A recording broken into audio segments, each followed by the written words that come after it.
Morning students, today we will read about the state parties, जो कि हमारा lesson political parties से लिया गया है। ठीक है।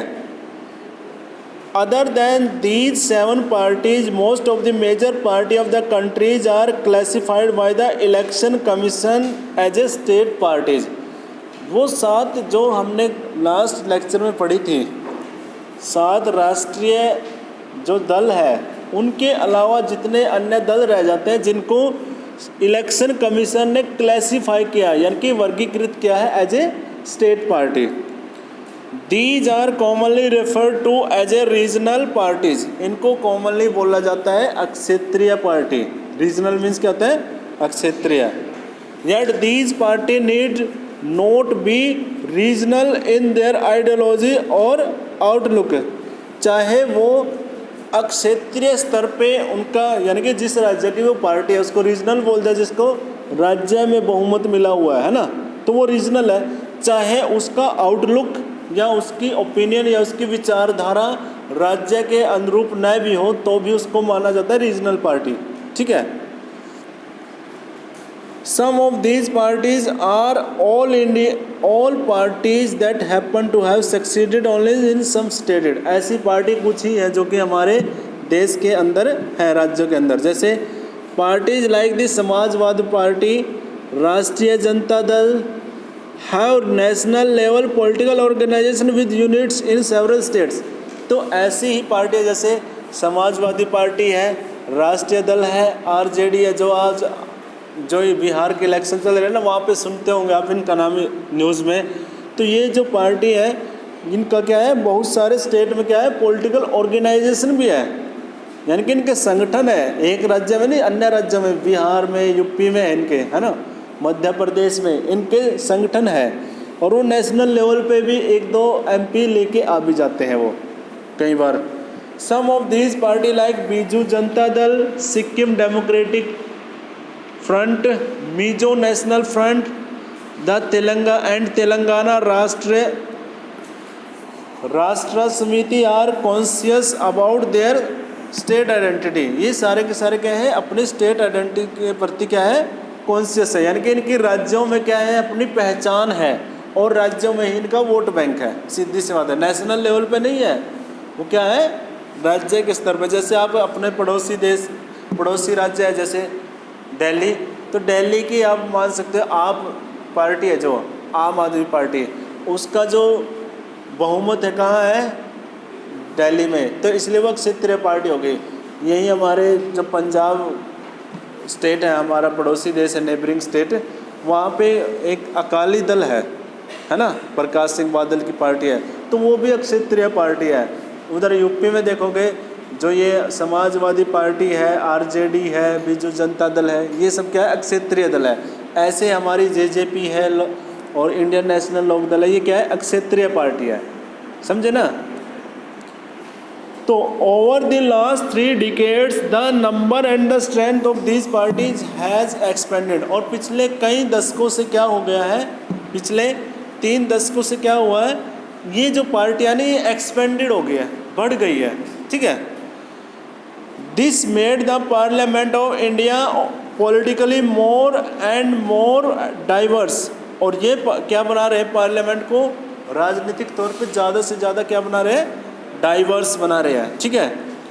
No one national party is able to secure on its own a majority in the Lok Sabha until 2014। क्या हो रहा था, कोई भी नेशनल पार्टी 2014 तक इलेक्शन 2014 के हुए थे ना पार्लियामेंट के, तब तक किसी भी पार्टी को बहुमत, जो नेशनल पार्टी थी, जितनी भी हमारी ये कांग्रेस थी, बीजेपी थी, किसी को भी स्पष्ट बहुमत नहीं मिल रहा था तब तक। अब नरेंद्र मोदी जी की आई है 2014 में, तभी स्पष्ट बहुमत मिला।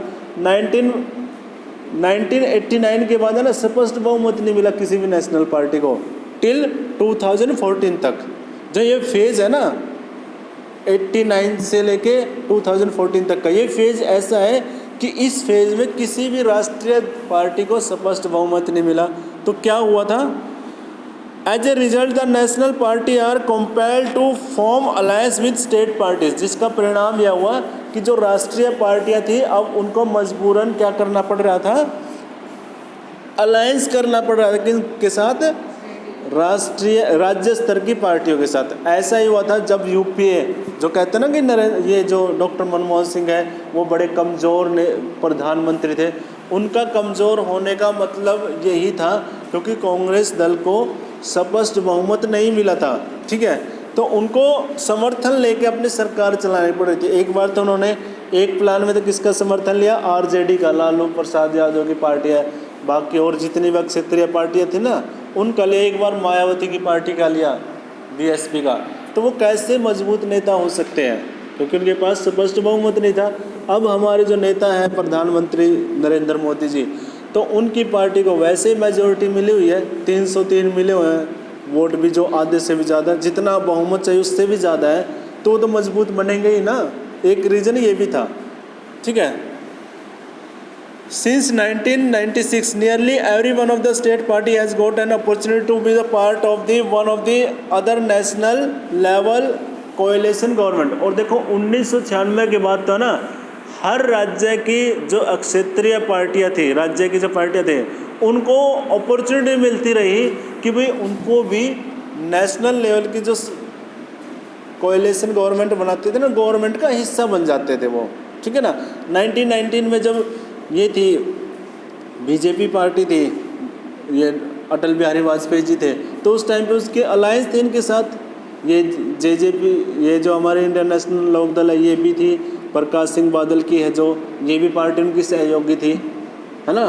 वो उनका एक एनडीए घटक था, तब उनका एनडीए घटक ने बनके एक सरकार बनाई थी, और फिर ये जो मनमोहन सिंह के कार्यकाल में यूपीए के नाम का एक अलायंस बना था, है ना, जो उनकी सहयोगी पार्टियां थी। This has contributed to the strengthening of the federalism and democracy in our country. और इससे क्या हुआ, हमारे देश का जो संघीय व्यवस्था है, फेडरलिज्म है, और जो लोकतंत्र है वो क्या हुआ है, पावरफुल हुआ है, स्ट्रेंथनिंग मिली है उसको, ठीक है। अब यहाँ पे क्या है, see the map and see the national page detail में आपने क्या देखना है, रीजनल पार्टीज़ इन इंडिया।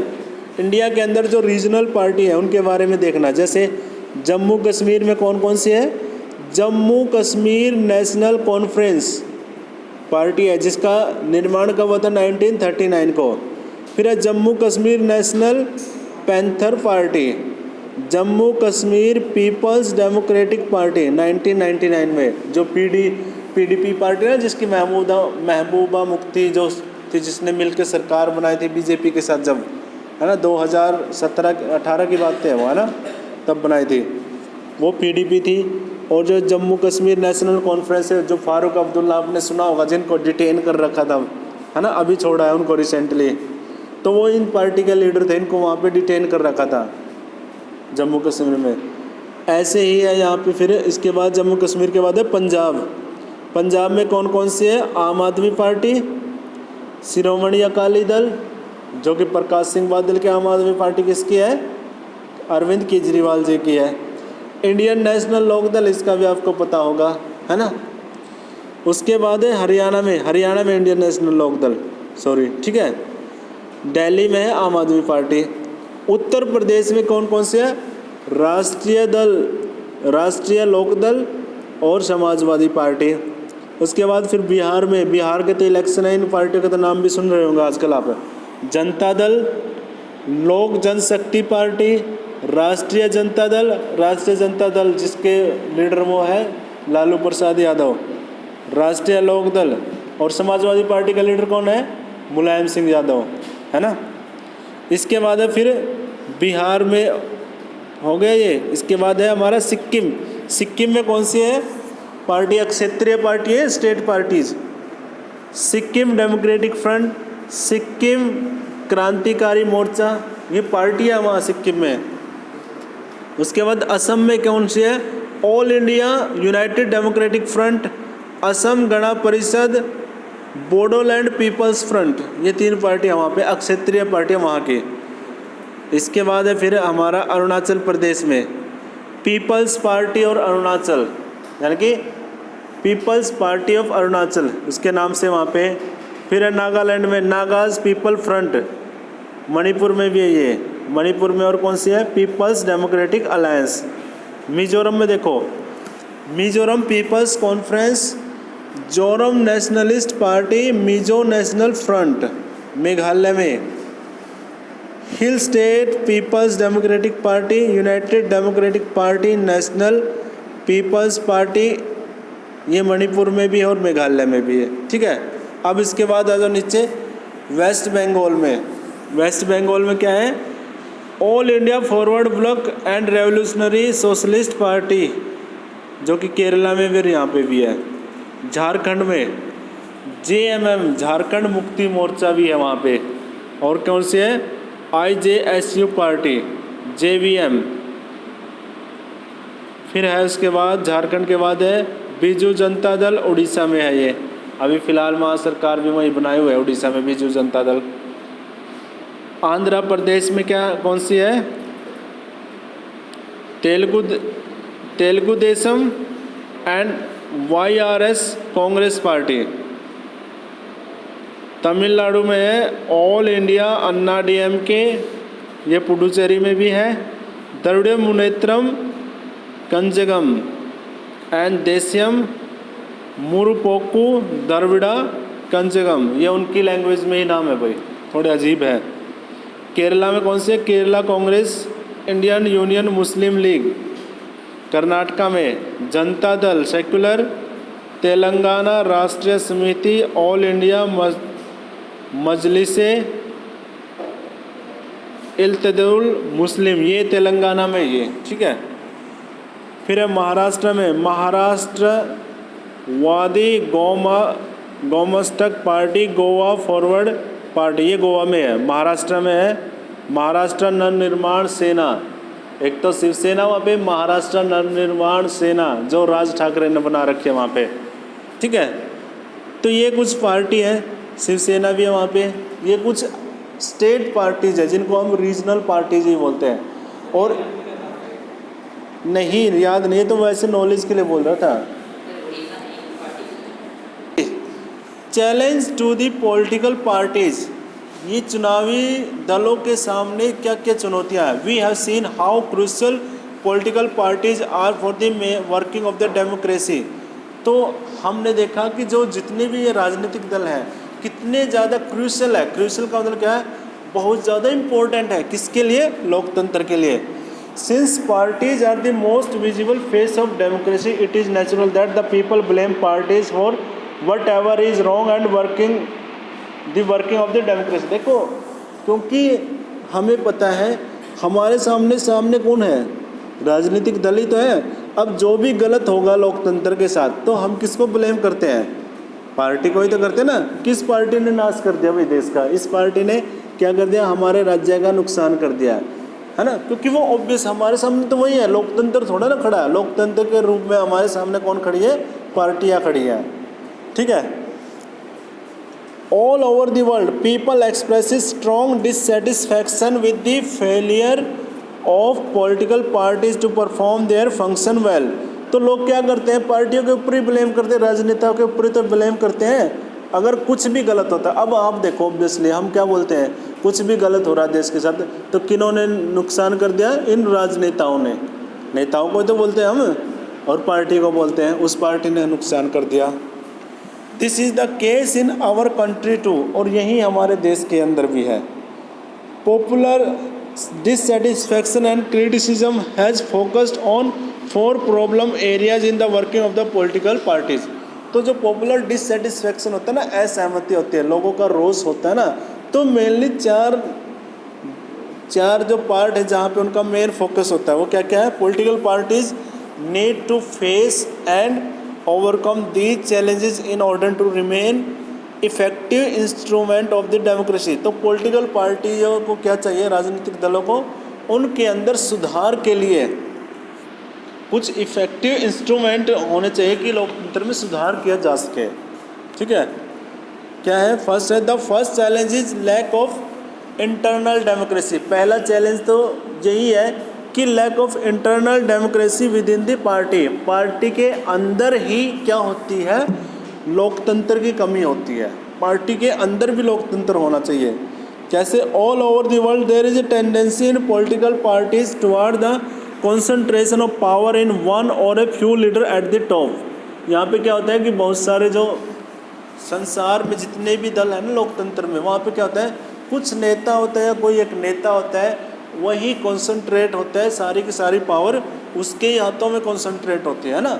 अभी आप देखो, जैसे ये है कांग्रेस पार्टी हमारी नेशनल पार्टी, तो इसके लीडर जैसे राहुल गांधी जी है, सोनिया गांधी जी, इनके खिलाफ उनके लीडर भी नहीं बोल सकते, पार्टी के लीडर भी उनकी आलोचना नहीं कर सकते। तो क्या हो गया, क्या हो गई है, लैक ऑफ डेमोक्रेसी होगी ना पार्टी के अंदर ही। ऐसे बीजेपी पार्टी के अमित शाह है और नरेंद्र मोदी जी हैं, उनके खिलाफ कोई और बोलेगा ही नहीं, बोल नहीं रहा, क्योंकि सुप्रीम लीडर वो है ना इस टाइम पे। अगर वो कुछ बोलेंगे तो वो उनको हटा देंगे। तो आप लोकतंत्र कहाँ रहा पार्टी के अंदर, तो सबसे ज़्यादा ज़रूरी है पार्टी के अंदर भी क्या होना चाहिए, लोकतंत्र होना चाहिए, यानी कि सुनने वाला होना चाहिए लोगों की कि भाई सही क्या है और गलत क्या है।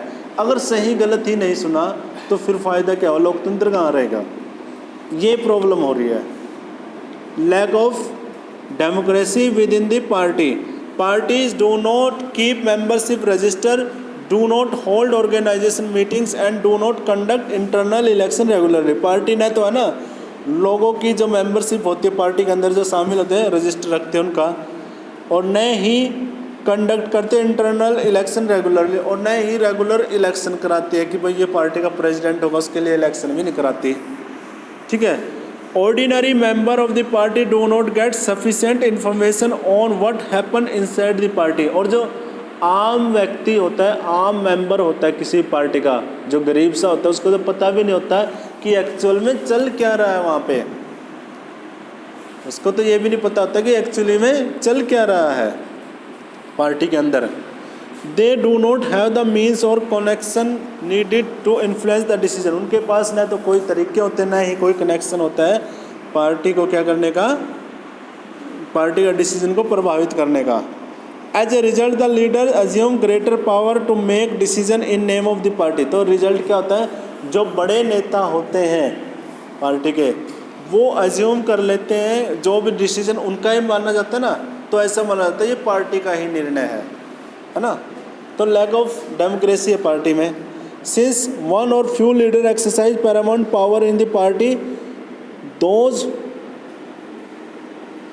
Who disagree with the leadership find it difficult to continue in the party. और जो भी अगर उन बड़े नेताओं से डिसएग्री हो जाता है, उनको निकाल दिया जाता है।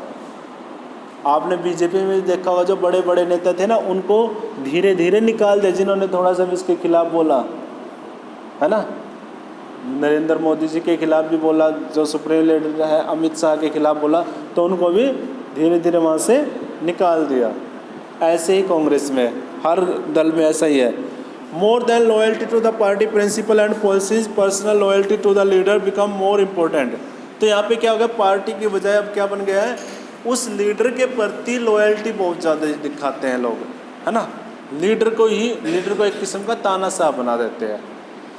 The second challenge of dynastic succession is related to the first one. तो पहली चुनौती तो हमने क्या देखी, लैक ऑफ इंटरनल डेमोक्रेसी। दूसरी यह होती है second challenge of dynastic succession, यानी कि वंशवाद के आधार पर पार्टी का क्या बनाना, लीडर बनाना, यानी कि पार्टी की पदवी देना, जो फर्स्ट वन से रिलेटेड है। जैसे कि अभी यहाँ पे हो रहा है, कांग्रेस में हो रहा है। पहले सोनिया गांधी जी थी, उससे पहले उनके हस्बैंड थे, उससे पहले उनकी वो थी कांग्रेस की चीफ लीडर थी जो है ना कांग्रेस दल की, तो ऐसे राहुल गांधी जी बन रहे हैं, है ना।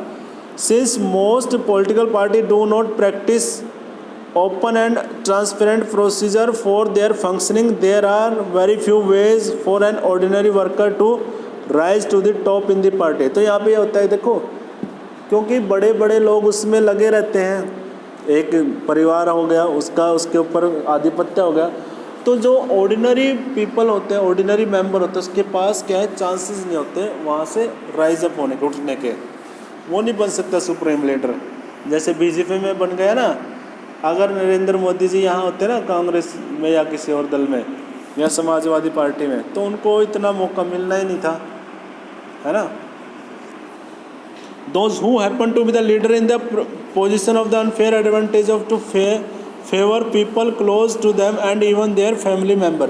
तो यहाँ पे यही होता है, उस दल का जो चीफ लीडर होता है वो उसके पक्ष वाले लोगों का पक्ष लेगा और अपनी फैमिली मेम्बर का लेगा, ठीक है। तो ये होता है dynastic succession. This is unfair to the other member in that party. यह अन्य मेंबरों के साथ पार्टी में क्या होता है, अनफेयर होता है, यानी कि उनके साथ बुरा होता है। This is also bad for democracy, और यह लोकतंत्र के लिए भी बुरा है। Since people who do not have adequate experience or popular support come to occupy position of the power.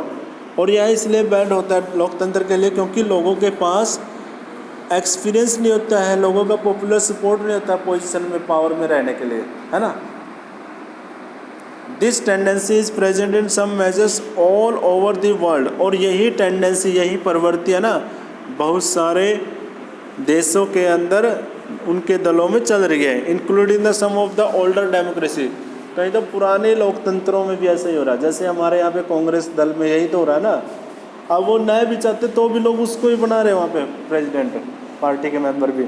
आम आदमी तो आम जो मेंबर है पार्टी का, उसको बोलने की इतनी हिम्मत ही नहीं कि वो कहे कि भाई मुझे ये ठीक नहीं लग रहे, आप मेरे को बनाओ, ऐसे तो कोई कह ही नहीं सकता।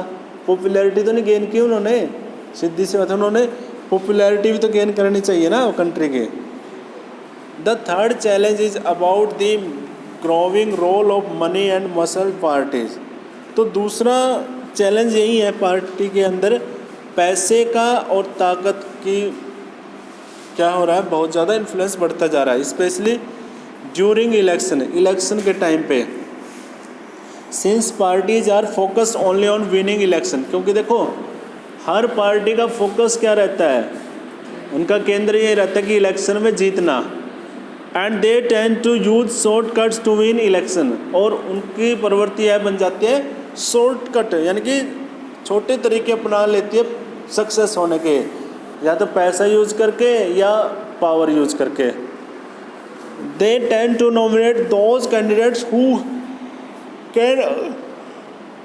Who have or can raise lots of money. तो लोग, पार्टी भी क्या करते हैं, उन्हीं लोगों को नॉमिनेट करती है जिनके पास पैसा है और जिनके पास क्या है, पावर है, जिनके पास बहुत ज़्यादा पैसे। आपने देखा होगा ना, जो करोड़ों करोड़ों रुपए देते हैं उनको ही तो टिकट देती है पार्टी। अभी कोई भी पार्टी है इसमें कोई भी पार्टी ऐसी नहीं बच रही जो बगैर पैसे के टिकट नहीं बांटती हो, चाहे बीजेपी आ गई हो, चाहे कांग्रेस आ गई, चाहे वो लोगों के सामने तो ये कहते हैं कि हम क्या कर रहे हैं कि किसी प्रकार का वो नहीं कर रहे हैं, हम यहाँ पे ईमानदारी से काम कर रहे हैं, लेकिन ईमानदारी से कोई नहीं कर रहा, ठीक है। Rich people and companies who give funds to the party tend to have influence on the policies and decision of the parties. और इस प्रकार क्या होता है, जो बड़े बड़े लोग होते हैं, बड़े बड़े बिजनेसमैन होते हैं, जो पार्टी के ऊपर पैसा लगाते हैं, बाद में उनको फ़ायदा होता है। अब आप यहाँ देख के चलो ना, अब क्या हो रहा है कि जिन ज़्यादातर जो डिसीजन लिए जा रहे हैं पार्टी के, किन के पक्ष में लिए जा रहे हैं, ट्रेडरों के पक्ष में लिए जा रहे हैं। तो उसकी वजह ये है क्योंकि उन्होंने पैसा लगा रखे पार्टी फंड में, है ना, तो उनके पक्ष में निर्णय लेते जा रहे हैं, डिसीजन उनके ही पक्ष में ले रहे हैं, ठीक है। In some cases party support criminal who can win election, और कई में तो ऐसा होता है पार्टी क्रिमिनल को, यानी कि अपराधियों तक को भी क्या कर रही है, सपोर्ट दे रही है, ठीक है, जो कि इलेक्शन जीत जाते हैं। Democrat all over the world are worried about the increasing role of rich people and big companies in the democratic politics. और डेमोक्रेटिक पॉलिटिक्स में है ना, सबसे ज़्यादा चिंता का कार्य यही बन रहा है कि जो अमीर लोग हैं और जो बड़ी बड़ी कंपनियां हैं, उनका इन्फ्लुएंस दिन पर दिन बढ़ता जा रहा पार्टियों के अंदर। अभी देखना अभी जो हुए रिसेंटली जितने भी डिसीजन हुए, मोस्टली है ना कॉरपोरेटर को फ़ायदा करने के लिए किए हैं। कॉरपोरेटर को फ़ायदा होता जा रहा है सरकार के डिसीजन से। क्यों होता जा रहा है? क्योंकि उस पार्टी में फंड इन्होंने दे रखा, कॉरपोरेटर ने, बिजनेसमैनों ने, ठीक है। नेक्स्ट है fourth. The fourth is the very often parties do not seem to offer a meaningful choice to the voter. और फोर्थ यही है कि वोटरों के पास है ना मीनिंगफुल चॉइस नहीं है कि किसको चुने। In order to offer meaningful choice party must be significantly different. तो अगर उनको चॉइस के लिए क्या होगा कि पार्टी डिफरेंट होनी चाहिए एक दूसरे से, लेकिन यहाँ पे अंतर ही नहीं स्पष्ट आ रहा। In recent years there has been a decline in the ideological difference among the parties in most parts of the world. संसार के बहुत सारे क्षेत्रों में क्या हुआ है, इन पार्टियों के जो डिफरेंस है ना, जो आइडियोलॉजिकल डिफरेंस है यानी कि विचारधाराओं के अंदर जो अंतर है वो कम होते जा रहे हैं। For example the difference between the labour party and conservative party in Britain is very little. Britain के अंदर दो पार्टियाँ, लेबर पार्टी और कंजर्वेटिव, दोनों के बीच विचारधाराओं का अंतर है ना बिल्कुल बहुत कम है। तो लोगों के पास चॉइस ही नहीं है, वो दो ही तो मेन है वहाँ पे ब्रिटेन में, तो या तो कंजर्वेटिव को बनाए या फिर लेबर को बनाए, है ना। They agree on more fundamental aspect but differ only in detail of how policies are to be framed and implemented. वो कई सारे एस्पेक्ट पे तो कई मुद्दों पे तो क्या हो जाते हैं, डिफर हो जाते हैं, लेकिन how policy are to be framed and implemented, लेकिन उनके पास थोड़ा बहुत ही मिलता है अंतर कि भाई कैसे इनको लगाएंगे ये पॉलिसियाँ, कैसे यहाँ पे अप्लाई होंगे। अब आप यहाँ पे कांग्रेस और बीजेपी को देख लो, इनकी है ना जो पॉलिसीज़ में डिफरेंस ही नहीं है, पॉलिसीज़ वही है, बस उनका नाम बदला जा रहा है, नाम बदल के वही चल रहे। तो हमारे पास भी चॉइस कहाँ है इतनी, दो ही मेन पार्टी है और दोनों के तरीका वही है काम करने का। तो ये भी बड़ी प्रॉब्लम है यहाँ इसमें लोकतंत्र में। In our country too the difference among all the major party on the economic policies have reduce. आर्थिक नीतियों के आधार पे है ना अंतर खत्म से होते गए हैं, अंतर ही नहीं स्पष्ट आ रहे हमें। Those who want really different policies have no option available to them. और जो रियल में अलग से पॉलिसी अपनाना चाहते हैं उनके पास ऑप्शन ही नहीं है। Sometimes people cannot even elect very different leader either because the same set of leader keeps shifting from one party to another। और कई बार तो ऐसा होता है कि अलग नेता को भी नहीं चुना जाता, कई बार एक ही नेता ना एक स्थान से दूसरे पार्टी में आता जाता रहता है, ठीक है। तो यहाँ पे कुछ कार्टून दिए गए हैं, ये पैरोडी दी गई, इस कार्टून को आप समझ सकते हैं। जैसे यहाँ पे है, this cartoon was drawn during the presidency of George W Bush of Republic party in the USA की रिपब्लिक पार्टी है वहाँ पे, जॉर्ज डब्ल्यू बुश, तो उस टाइम का ये कार्टून बनाया गया है। The party symbol is elephant, party का सिंबल क्या है, एलिफेंट है। And the cartoon seems to suggest the corporator America control all major institution of the country. तो वहाँ पे यही दिखाया गया कि भाई पार्टी, यहाँ पे दिखाया जा रहा है कि अमेरिका के जितने बड़े बड़े कॉरपोरेटर हैं वो क्या कर रहे हैं, उसको कंट्रोल कर रहे हैं पार्टी को, रिपब्लिक पार्टी। अब जो ये है ना डोनाल्ड ट्रंप, वो रिपब्लिक पार्टी के ही लीडर है, तो इसलिए वो बिजनेसमैन को बहुत ज़्यादा वो तवज्जो देते हैं। इनसे पहले जॉर्ज डब्ल्यू बुश थे, इनसे पहले तो कौन थे हमारे वहाँ यूएसए के प्रेसिडेंट बराक ओबामा, वो डेमोक्रेटिक पार्टी के थे। उनका जो सिंबल है हाथी है और उसका ये है शायद, ये डेमोक्रेटिक का है वो एस गधा, ठीक है। Can you identify which of the challenges described in the section are being highlighted in this cartoon? Page 83 to 85. What are the ways corrupt the misuse of money and power in the politics? यहाँ 85 और 83 और 85 page पे क्या cartoon दिखाया गया है, क्या problem और उनको कैसे कर्व किया जा सकता है, ठीक है। Does this suggest that in democracy people test election only to make money? क्या इसका मतलब यही हुआ कि लोकतंत्र में जो भी चुनाव लड़ने के लिए जाते हैं लोग, क्या वो सिर्फ और सिर्फ पैसे के लिए ही जाते हैं? But isn't true that there are politician committed to well being of the people?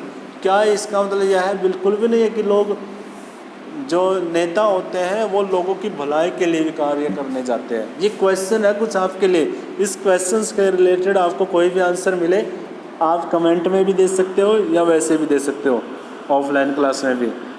Next है how can party B reform? अब इनको सुधारा कैसे जाएगा, इसके बारे में हम कल पढ़ेंगे।